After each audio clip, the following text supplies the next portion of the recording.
ये वर्जीनिया का air museum है और इसकी ख़ासियत यह है कि ये बहुत ही ज़्यादा साफ़ और मुतमईन जगह है। इस म्यूज़ियम के अंदर जाते हुए हमें एक बात का एहसास बहुत शिद्दत से था कि इस म्यूज़ियम के अंदर मौजूद बहुत सारे ऐसे जहाज़ हैं जो बहुत ज़्यादा जंगें भी लड़ चुके हैं। इसके अलावा यहाँ पर बमबार तैयारे के अलावा डिस्कवरी मिशन पर जाने वाला वो तैयारा भी मौजूद है जो पहली बार खला में पहुंचा। यहाँ पर बहुत सारे लोग मौजूद थे और उनको देखकर इस बात का बहुत बखूबी अंदाज़ा लगाया जा सकता था कि वो बड़े शौक़ और ज़ौक़ के साथ यहाँ के तमाम मौजूद जहाज़ों को दिलचस्पी के साथ देख रहे हैं। यहाँ पर ख़वातीन, बच्चे, बुज़ुर्ग और रिटायर फ़ौजी अफसरान भी मौजूद थे और खुशगवार वाक़या ये पेश आया कि जिस वक्त हम वहाँ पहुँचे तो उस वक्त वहाँ पर तैयारों के बारे में हमें स्पेशल एक ब्रीफिंग दी गई जो कि मुफ्त थी। अदरवाइज़ अगर आपको ये ब्रीफिंग लेनी हो तो उसके लिए आपको पहले से अपॉइंटमेंट लेना पड़ता है, लेकिन उस दिन कुछ ख़ास था इसलिए हम लोगों को ब्रीफिंग दी गई। बहुत अच्छा लगा।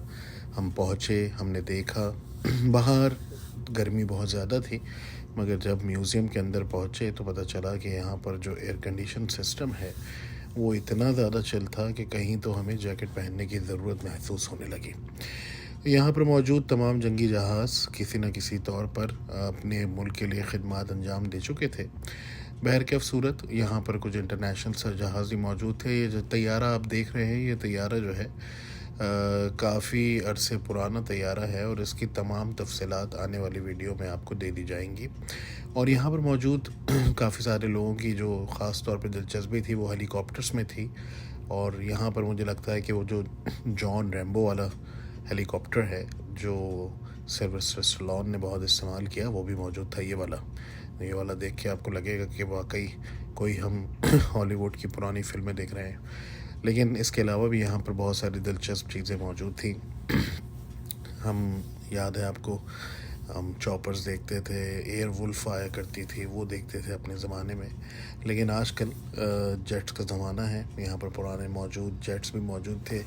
और इसके अलावा ख़ास तौर पर ये जहाज़ जो कि एक ज़माने में काफ़ी ज़्यादा अपनी खिदमत अंजाम दे चुका है, अब यहाँ पर रख दिया गया है। इसके अलावा पायलट्स की वर्दियाँ भी मौजूद थीं। ये वो ड्रेसेस थीं कि जिनको देख कर लगता था कि ये मेरे ख़्याल में धोई नहीं गई, और जब उन्होंने उतारी उसके बाद इनको म्यूज़ियम में ला के, और ये इन साहब की थी और इनका नाम जो है वो सही तरीके से मैं पढ़ नहीं पाया, लेकिन आप कोशिश करें पढ़ने की और मुझे बताएं कि इनका क्या नाम था। तो उनकी तमाम चीज़ें जो उन्होंने मिशन में पहनी थी वो सारे मौजूद थी। इसके अलावा उनके मेडल्स और भी बहुत सारी चीज़ें ऐसी देखने के काबिल ज़िक्र थीं कि जो उनके यूनिफॉर्म्स रहे हैं माजी में। तो आइए आपको लिए चलते हैं हम अब डिस्कवरी की जानिब इस जहाज़ के बाद। और डिस्कवरी काफ़ी ज़्यादा जो है वो इंटरेस्टिंग थी।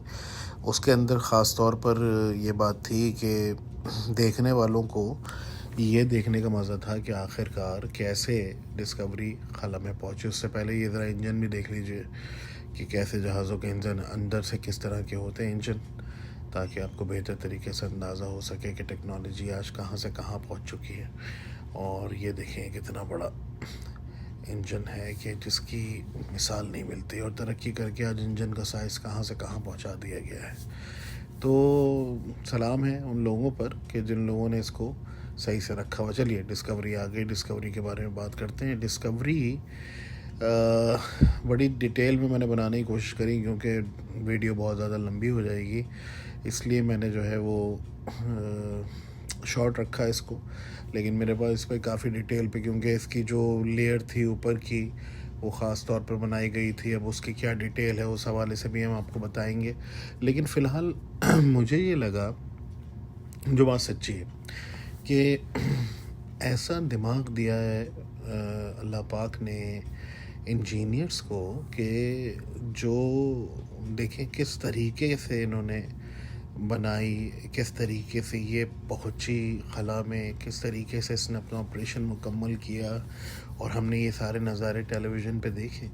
और ये देखें इसकी हालत कि ये कहीं से जली नहीं है। हाँ, अलबत्ता कहीं कहीं पे एक तरह का कुछ ऐसा जैसे काले देखेंगे, अगर आप करीब से देखें तो आपको नज़र आएगा जैसे हल्का हल्का सा काला इसका जो है वो सफ़ेद जो रंग है पूरी तरीके से जला जला सा कहीं से नज़र आएगा।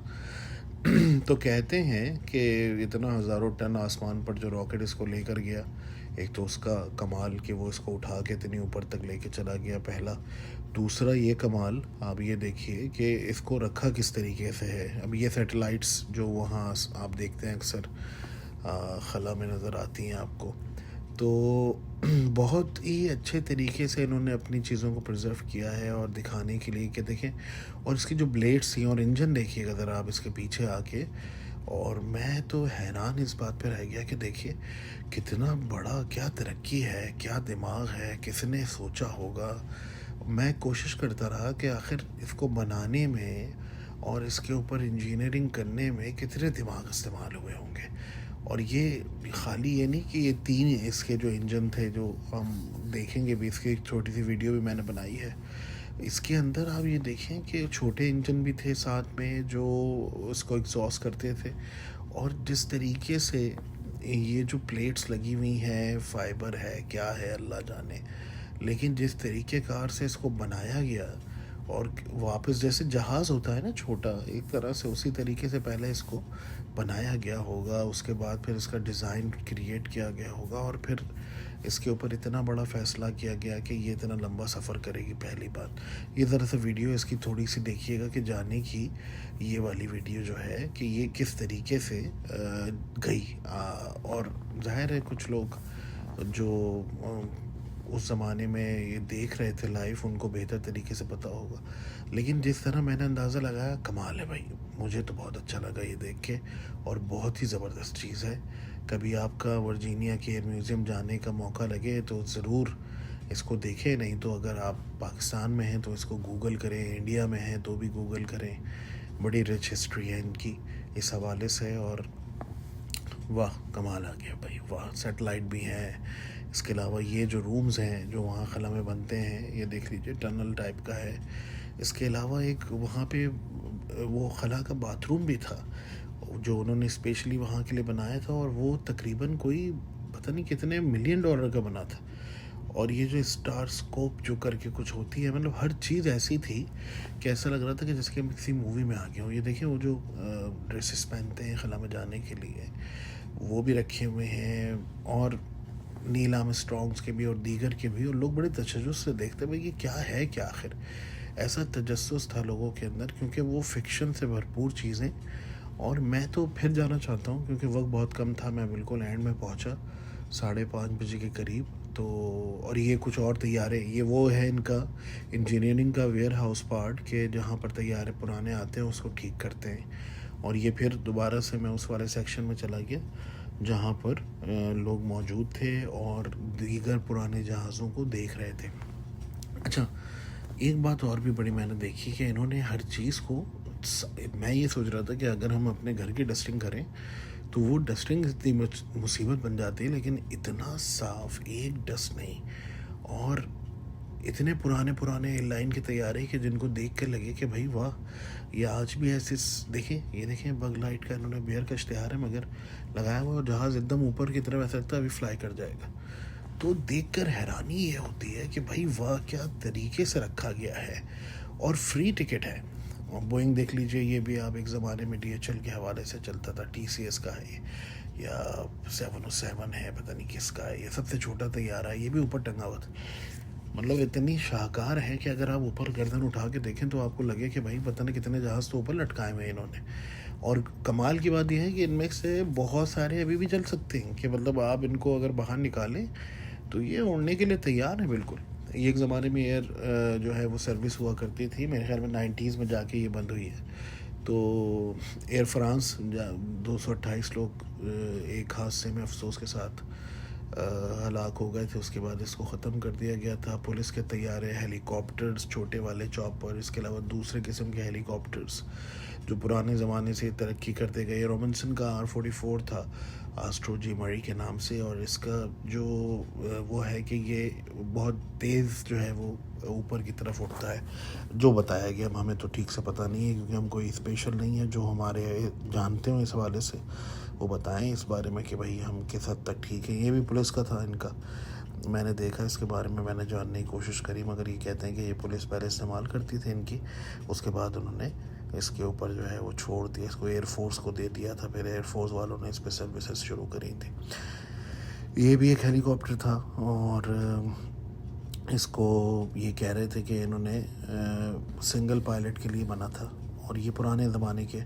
जो आर्मी इनकी इस्तेमाल करती थी। कुछ रेस्क्यू के हेलीकॉप्टर्स थे, कुछ जो है वो ऐसे थे कि जो वक्त के साथ, ये देखें अकेले बैठने वाला आदमी का, और ये हवा में लेके उड़ जाता था। कैसे उड़ता था भाई, ये देखें, आप समझ से बाहर है कि कैसे उड़ रहा है, क्या तरीक़ेकार है इसकी, इंजन किधर है इसका, कितनी तेज़ी से घूम रहा है। तो लोग बड़े तजस्सुस से सारी चीज़ें देखते हैं, जिनको शौक़ होता है, और आकर देखने के बाद लोग ये देखते हैं कि भाई हम कहाँ खड़े हैं इनकी टेक्नोलॉजी के हिसाब से। ये तो बहुत पुरानी टेक्नोलॉजी हो गई है। और अगर आज हम अपनी टेक्नोलॉजी की बात करें तो हमारी टेक्नोलॉजी भी ठीक है, लेकिन आज ये बहुत ज़्यादा आगे हैं। ये देखिए, ये एक आदमी का मतलब इस तरीके से इन्होंने बनाया, उसकी वीडियो, उसके बारे में डिटेल्स, उसकी जो पहली बार इन्होंने तजुर्बा किया, ये सामने खड़ा है, उसकी वीडियो इधर चल रही है, और बता रहे हैं उसकी सारी हिस्ट्री, बता रहे हैं कि भाई किस तरीक़ेकार से बना, किस तरीक़ेकार से इसको उड़ाया गया, किस तरीक़ेकार से इसका सारा वो डिटेल्स यहाँ पर इन्होंने दी हुई हैं। और भी हेलीकॉप्टर्स थे, थोड़े थोड़े और हैं, और बस इसी तरीके से ये हवाओं में देख लें। ये भी था एक सिंगल आर्मी, और ये भी मुझे बड़ा अच्छा लगा, लेकिन इसके बारे में कोई ख़ास डिटेल थी नहीं। और मतलब बहुत सारे मॉडल्स, बहुत सारे जहाज़, बहुत, ये भी मुझे बड़ा अच्छा लगा था ग्रे वाला NX-70 जो था। मगर इसके अंदर एक चीज़ मुझे समझ में नहीं आ रही थी कि ये शायद पानी पे भी चलता है क्या है, लेकिन ये देखिए, ये इसमें बैठने का, और इसके बाद इसका जो इंजन था फ्रंट की तरफ से था, समझ में नहीं आया कि क्या था। ये एयर फ्रांस का जहाज़ भी करीब से देख लें, जो अब ख़त्म हो गए हैं, अभी इनको इजाज़त नहीं है। और उसका शॉकर बहुत बड़ा था एयर फ्रांस के, उसका कि कितना बड़ा जहाज़ पैसेंजर्स को लेके, और कैसे फास्ट सर्विस थी इसकी। हमें याद है बचपन में इसके खिलौने आते थे। और ये देखिए हाइड्रोलिक इसका कैसा ज़बरदस्त टायर है, कि अगर ज़मीन पे इतनी बड़ी मशीन लगती थी तो कैसे इसको एडजस्टेबल करती थी। मगर अफसोसनाक वाक़ये के बाद इसकी सर्विस को बंद कर दिया गया। तो काफ़ी ज़्यादा इंटरेस्टिंग है, रिच है। ये एयर म्यूज़ियम है वर्जीनिया में, कभी जाइएगा, देखिएगा। मैं ज़ाहिर स्पेशलिस्ट तो नहीं हूँ जहाज़ों के हवाले से, मगर मुझे पता है कि ये जो चीज़ें हैं काफ़ी अच्छी थी। ये एक एयर सर्विस हुआ करती थी, जो मेरे ख़्याल में 1991 में या 1992 में जो है इसको रोक दिया गया लॉसेस के बाद, या पता नहीं क्या हुआ था पहले इसमें, यही मेरे ख्याल में बता रहे थे। लेकिन अगर किसी को सही पता है तो बिल्कुल वो इस बारे में बताए। और बड़ा खूबसूरत जहाज़ था, सिल्वर कलर का, लेकिन अमेरिका में पहले इसी किस्म के जहाज़ थे, और इसमें जो है ना सफ़र लोग किया करते थे। और ये इंटरनेशनल फ़्लाइट भी मेरे ख्याल में लेता था, अगर मैं गलत नहीं हूँ तो। और ये बोइंग 707 तो आपको पहले मैं दिखा चुका हूँ। और ऊपर भी छोटे मोटे जहाज़ जो मुख्तलिफ़ किस्म के थे। एक बिल्कुल ही बारीक सा पतला सा जहाज़ था, लेकिन वो मेरे ख़्याल में एक ही आदमी के लिए था, और ये एक छोटा सा था, हल्की सी क्लिप बनाई थी इसकी। और ये पुराने जहाज़ जो डोरियों पे चलते थे, और इसके वायर्स की सूरत हाल में बनाते थे। इंजीनियरिंग देखें आप, अगर आप देखें तो आपको पता चलेगा कि किस तरह साइंस ने तरक्की करके कहाँ तक साइंस पहुँचा है। और ज़ाहिर है मुझे इतना ज़्यादा जस्तजू हो रही थी देखने की, लेकिन वक्त के साथ साथ मुझे ये अंदाज़ा हुआ कि कितने लोगों ने जो है वो इसके हवाले से काम किया होगा, ये कैसे तरक्की करके यहाँ तक पहुँचा है ये सारा मामला।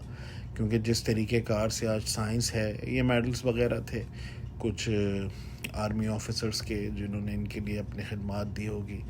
और इसके अलावा भी बहुत सारी चीज़ें हैं। ये भी एक जहाज़ था, और इसके कलर्स बड़े खूबसूरत थे, बहुत अच्छा लगा मुझे देख के इसको।